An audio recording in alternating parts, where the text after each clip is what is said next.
Hi, this is Scott with Etrailer. Today we're taking a look at and installing our Curt 4-pole wiring for 2025 Mazda CX-5. One of the things I like about this wiring setup is when you're all done with it, you can tuck it away. You can either just throw it in the back. It's going to be out of the elements and it's going to be protected really well. It's not having a bunch of wires bundled up underneath the vehicle. Everything's all put inside here for the most part. So I like that as well. Everything's in a dry environment where it's not underneath and getting sprayed with water, mud, and all the elements. Nice thing about it too is you can always tuck it up in your spare tire. You put that in there so it's out of the way and you don't even know it's there until you need it. One of the main things with this is if you plan on pulling a small trailer or something with your Mazda, this is going to give you your brake lights, your tail lights, your left and right turn signals on your trailer. So it's going to keep you legal, and it's also going to keep the people behind you knowing what your intentions are through your trailer. Another thing these are nice for is, say you have a bike rack that has auxiliary lighting, like some of your larger racks will, because they stick out so far. Sometimes they'll have turn signals and indicators and everything on them as well. This will work for that. Another thing it works for is cargo carriers that have auxiliary lighting. Some of those will also have lights installed on those. So this will get you all set up for all of your needs when it comes to towing or your accessories on your lighting for your bike racks or your cargo carriers. And when you are ready to use it, this thing's all set up to where as long as you keep it away from your latch, all you have to do is droop it over the back, and then you can close your gate on it and it will hold up for that. If you plan on getting this wiring and you have any questions, feel free to leave any questions or comments below. As far as installation for this one, it can be a little involved. You will have to pull some panels out in the back temporarily to get this one installed. So if you don't have time to do it yourself, feel free to take a look at our dealer locator and get something done for you locally.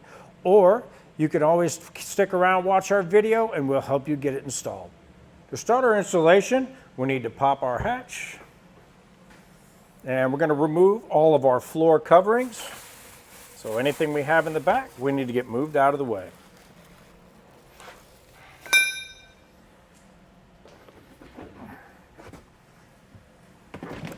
Now we'll just pull up our handle, get our covering pulled out of the way, and we'll also get the one in the rear pulled out of the way.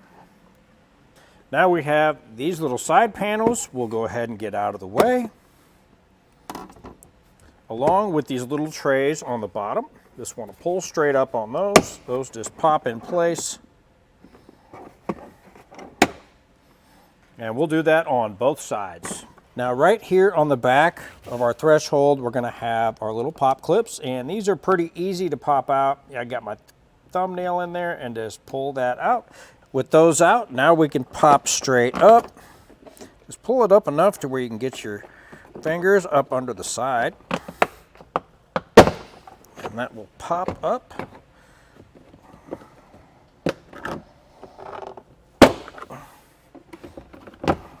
With that popped out, we can get that moved out of the way.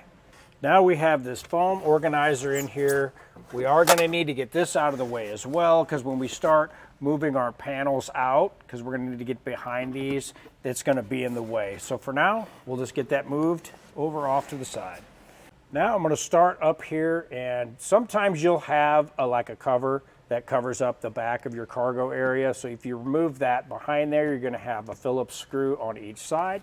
We're going to want to get those out of the way.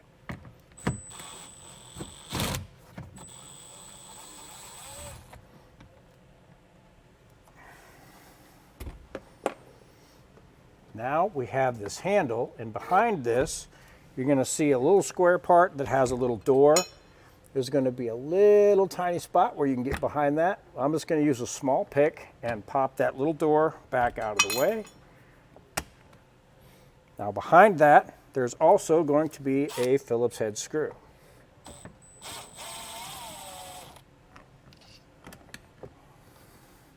That little door will stay attached, so you won't have to worry about losing that. Now back where our threshold was, underneath that, you're going to have a little push pin, and I'm going to use my same small pick and just get under the top of that and just pop that up It is a really small area to get under, so just take your time. Once you get under that, just grab that and pull that out of the way. On both sides, we're going to have this little cargo loop. We want to get behind the little door on that and pop that up, and there's going to be a 10 millimeter bolt behind that. Now we'll just get that removed.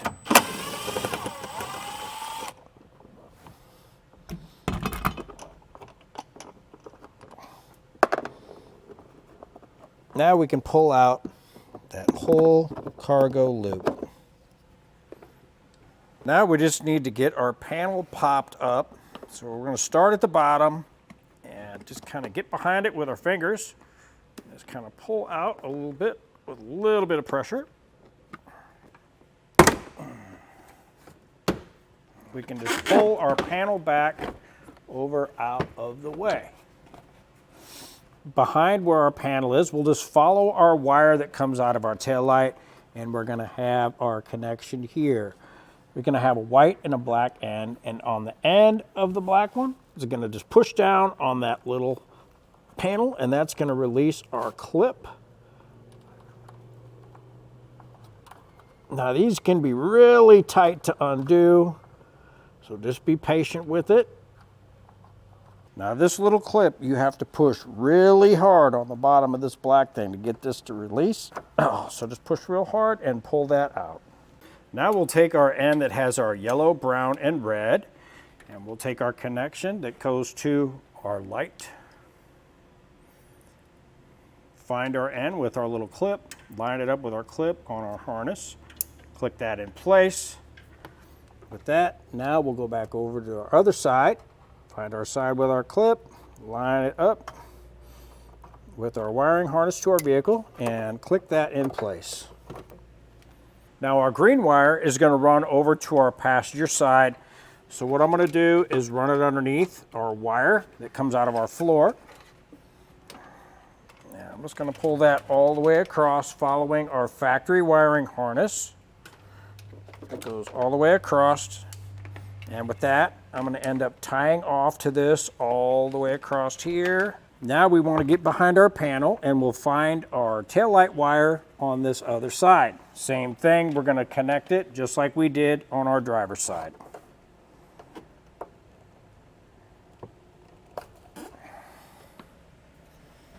Taking our harness, goes up to our light, find our clip, plug that in, audible click. Now we'll take our other end and attach that to our harness to our vehicle. We did have a little bit of an issue with its seating, so we just pulled it off of its mount and just got a pair of channel locks and just got that to click, and we got our audible click. Now everything is in place. So at this point, what we're going to do is we're going to take our green wire and we're going to tie it up along our existing wire. Zip tie along the way here all the way over. Now we want to get our box mounted. Just want to take some alcohol and wipe off the back of it and get it cleaned up. And in our area where we're going to be putting our box, I like to get that cleaned up as well. Let our alcohol dry up. Basically just getting any oils and getting it good and clean, so we'll have a good. Now after that, we'll take our sticky pad that comes in our kit and just get that put on the back of our box. Now with that on our box, pull off the other end of it.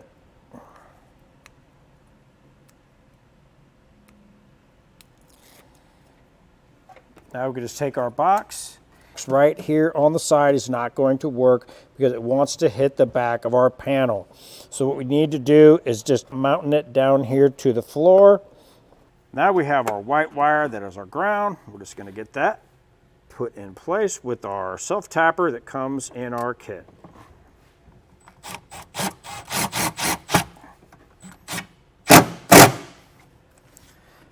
Now there's going to provide us with a good ground. We have our power wire run, and we did poke a little hole in the grommet and just pulled our power wire up and through. Now what I want to do is get an end of it stripped off. Okay, now that I have that stripped off, we are going to use a heat shrink butt connector. Now this does not come in your kit, but we like to use these. They're a good option. They just create a really good seal and keep it waterproof, even though it is inside the vehicle. And we'll just get that crimped in place. Now we can take our power wire that comes off of our box, get that twisted. Now we can connect that to our power wire with our butt connector. Now we can get that crimped down as well. Now I'll come back with my heat source and get this shrunk up around our wire. Take my heat gun and shrink up our heat shrink butt connector. When we're doing this, we just want to kind of move it around each end at a time. Just kind of watch, you'll see all the bubbles come out of it. And then once we get a little bit of gel coming out of the end, we know we have a good solid seal.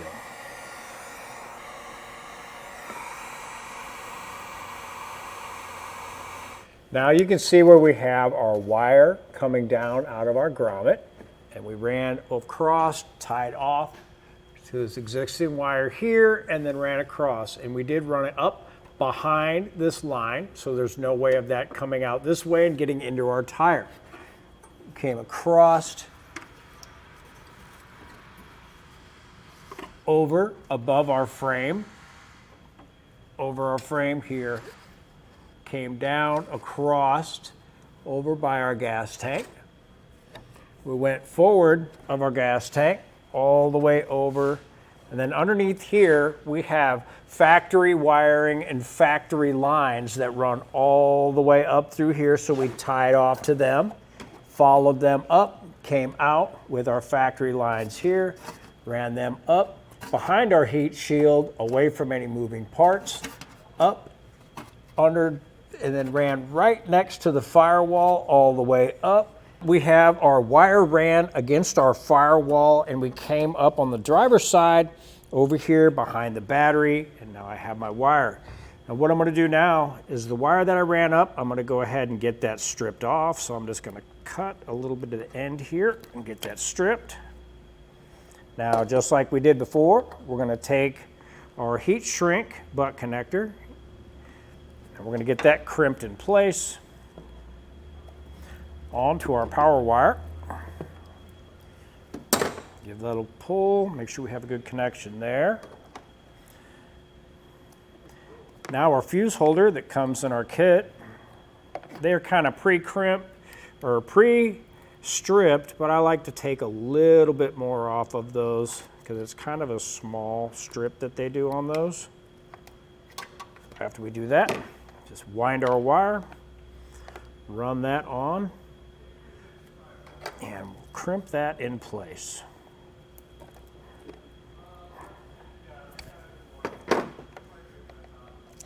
Now with that on the other end, same thing. I'm just going to strip a little bit more off of that. Twist that. Now I'll take a ring terminal from our kit and get that crimped in place as well.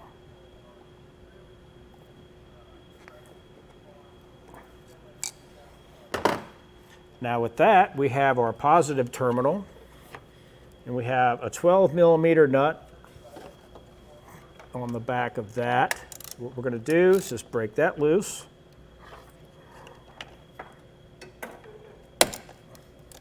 That can be pretty tight. Just get that broke loose. Back the nut off. Now we can get our ring terminal put in place. You may have to bend your terminal just a little bit to get that to go. But once you do, go ahead and get your nut put back in place.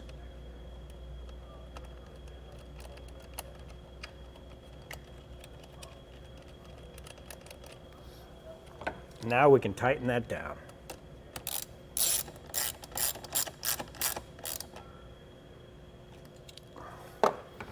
With that tightened down, we can take our fuse holder and install our 10 amp fuse. Now we can test our wiring and make sure everything works. We did go ahead and get our heat shrink all shrunk down, and now we'll go ahead and tie up any of our loose wires. Get everything tucked away how we want them. And I may need to trim a little bit of the edge off of our cover here, so that'll go down all the way. I'm just going to take my snips and trim out a little piece of this. That way we can retain our cover, but also give us room for our wire.